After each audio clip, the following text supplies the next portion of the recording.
Whatever,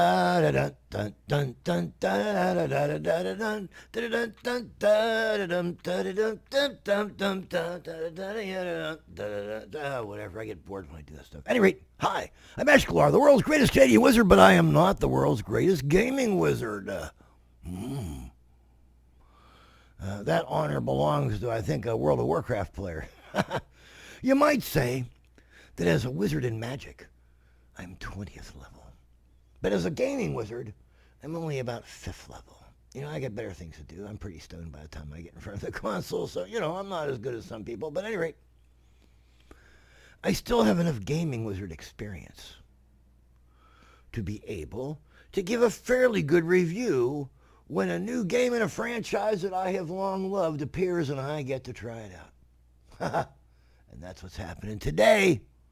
This is a Gaming Wizard review of the brand new super game from Epix. Mechwarrior 5. Oh, yeah. So, at any rate, Mechwarrior 5 is based in the Battletech universe, which has been a pen and paper and a figurine game, oh my gosh, since people that look like me were young on Earth. That's right. So there is more content available to the writer of a Mechwarrior game than there is for the writer of any other game ever. As a matter of fact, that's a double-edged sword, because not only is there more content and a whole timeline to choose when you'd like to interface with your game, with its own stresses and its own struggles and its own strifes and trials and tribulations, all right? Which is pretty well understood, by the way. A lot of people are familiar with the canon. But the downside is a lot of people are familiar with the canon, and if you just go your own direction, people are going to shut you down. Because there are more fundamentalists in Mechwarrior than there are in Christianity. I'm not kidding. Do a survey. Do some work yourself, huh? Okay. So, here's my review of Mechwarrior 5, which I've been playing since the 11th of December 2019, so I have enough room in my Gaming Wizard portfolio to be able to give what I consider to be an honest opinion about it. Now, I played Mechwarrior 1. It wasn't called Mechwarrior 1, it was only called Mechwarrior. So long ago that it was on a 286-88 processor. Man, that's before Windows. And then I played Mechwarrior 2, which came free with every new Mac Power PC 6500 and every new Pentium 2 PC. For those of you that remember. And then I played Mechwarrior 3, which I personally consider to be one of the great games of all time. And then I played Mechwarrior 4, Mercenaries. And then Mechwarrior 4, Black Knight. And then Mechwarrior 4, there was another one. I had all three of them. And I think there was maybe even a fourth one. But they were all really cut from the same cloth, identically. The only difference was that the one was called Black Knight because they introduced the Black Knight mech. Thanks a lot. I really needed to spend $29 for that. So anyway, then the franchise died for many years until the fan-built Mechwarrior Living Legends came up. And I gotta say, I never played it, but the screenshots that came from it of mechs fighting on dissolving planets like something out of a Dragon Ball episode just touched the child in my soul with wonder. That's pretty important. Anyway, we thought that that was going to be the end of it, that Mechwarrior had finally been dissolved back into the Universal Matrix, and now the fanboys were going to take it over. But that wasn't the case. Mechwarrior Online launched with a lot of the same corporate faces. You know, Fazacorp and Hasbro and Microsoft. But, you know it's new personnel, and so you don't expect much. And you realize that any free-to-play game online needs money. So they're not going to just give you a free game and say, well, that's it. They're going to save their best mechs for a paid package. They're going to save their best skill sets for a paid package. And you have to understand that. And you hope that the designers made the game so, pardon the expression, kick-ass for free-to-play players that there will be a nice wide group of them in any gaming environment even though you're getting your money from the paid players who are getting maybe more content, maybe slightly better stuff. Hopefully, you've balanced that with not having a pay-to-win paradigm. That's the problem with so many free-to-play games is they have a pay-to-win paradigm. Right? Okay. I hear it all the time about War Thunder.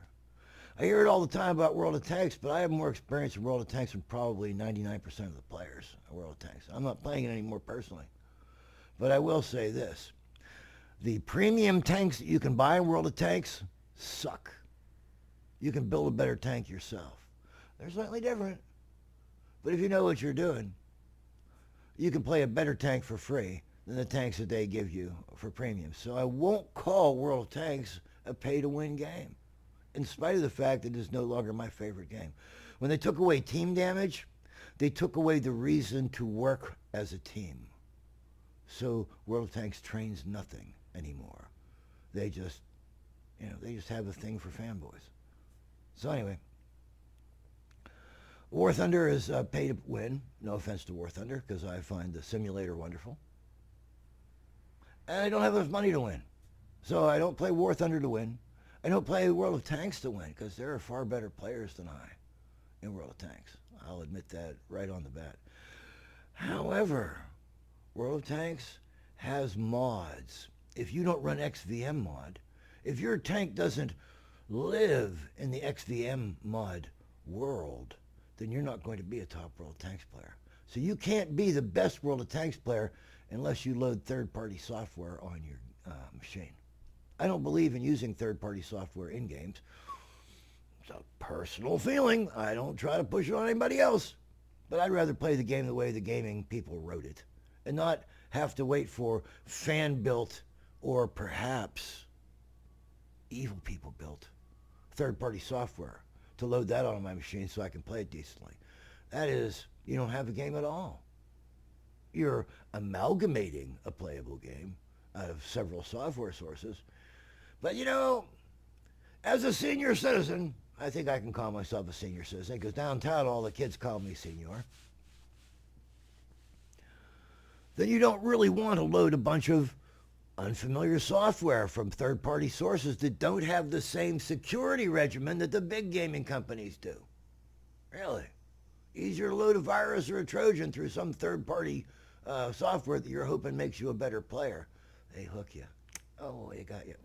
You're struggling. They don't care. They reel you right in. And now their name is your name, and you're living under a bridge. So anyway, back to Mechwarrior 5. Mechwarrior 5 moves like Mechwarrior 3, which I consider one of the great games of all time. Mechwarrior 5 in many ways feels like Mechwarrior 3. It has left behind the mistaken cartoonish versions that I typified as Mechwarrior 4. There were maybe 4 different Mechwarrior 4 games. I own 3 of them. And that felt very cartoonish to me. The Mechwarrior franchise is still going to have problems. Mechwarrior 3 attempted some things. Mechwarrior 4 tried to carry them on and dropped the ball. No offense, they tried.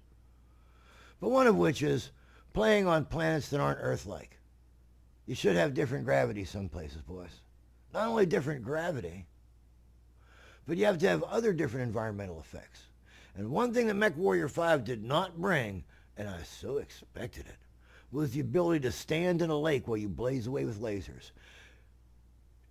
Tactical, situational awareness was taken away. You can't hide behind things because apparently enemy mechs can hit you even when you can't see them. And, well, wait, there are hard, they can't just shoot right through solid walls, but they seem to have a really good way of smacking you when you can't see them. Anyway, Mechwarrior 5 also has a unique, as far as I know, spawning routine. For you guys that know what spawning is. What happens when you're in a Mechwarrior adventure, Mechwarrior 5 adventure, is that you'll advance on an area and you'll clear out the area behind you. And as you advance, new turrets will rise up behind you. Armored cars and tanks will appear behind you. Helicopters will appear in the air over your head where you can't reach and rocket you. Whack, whack, whack, whack, whack. So you get frustrated. You get angry. You don't understand what's going on. You're spinning around and you're getting shot in the back some more. And you're spinning around and there's nobody there. And you're getting shot in the back some more. And then you look up and there's a helicopter and your arms won't go up that high. So you got to back up while people are shooting you in the back some more. You have no idea how pissed I was at that. Oh, I still rail against it. I shout out loud. The people in my neighborhood think that the idiot alarm has gone off. However, it makes me feel almost like I'm in a combat zone, that I don't know what's going to happen next, that I have no clue except whatever does come isn't going to be to my advantage. So in that way, Mechwarrior 5 has captured the ideal.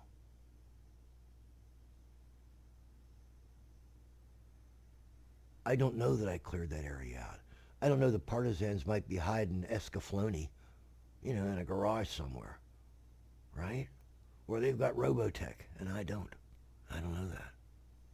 Or perhaps some enclave of super science has survived, and they have a targeting computer that my mech lacks, and they can just rail me down, and they're just in a 25-tonner, and I'm in an 80-tonner, and I just can't seem to get a hold of them because they have the proper electronic countermeasures. The Mechwarrior universe allows for that stuff to happen. It has an inclining and declining technological level as wars happen, as planets fall out of the communication loop, and that sort of thing happens. And so wherever they pick to put a game, there is a technological balance. In some parts of the Mechwarrior universe, in some time zones in the Mechwarrior universe, mechs are just big dumb robots that you pull levers to move around like tractors, like bulldozers. And their weapons are very crude and rude. In some generations of the Mechwarrior universe, mechs have hands for punching each other or holding a sword, like Robotech or Gundam. In other ones, they have big rude cannon. In some, they have the full gamut of modern weaponry, or ultra-modern weaponry, of course, because the new game takes place in the year 3100. What will sex be like in the year 3100? Pretty boring, because there's not much else to do. I pretty well did all that content. I become a pro. Anyway, so Mechwarrior 5 does manage to capture some of the feel of one of the great games of all time, Mechwarrior 3. And it does have a tendency to make you feel like you're in a combat zone where you can't trust your senses and you can't trust where you just were. And Mama-san has maybe been feeding you something bad in the food, and that's why you got the runs. And the girl in your hooch, she's passing information to the Viet Cong. You feel that way in Mechwarrior 5. It's kind of cool. So that's it. That's Eshkalar's Game Wizard review on Mechwarrior 5. Go out and buy it. Run around in, I think the chieftain calls them BST, big stompy things. Whack, whack, whack. And have yourself some Mechwarrior fun. This is Eshkalar. Signing off.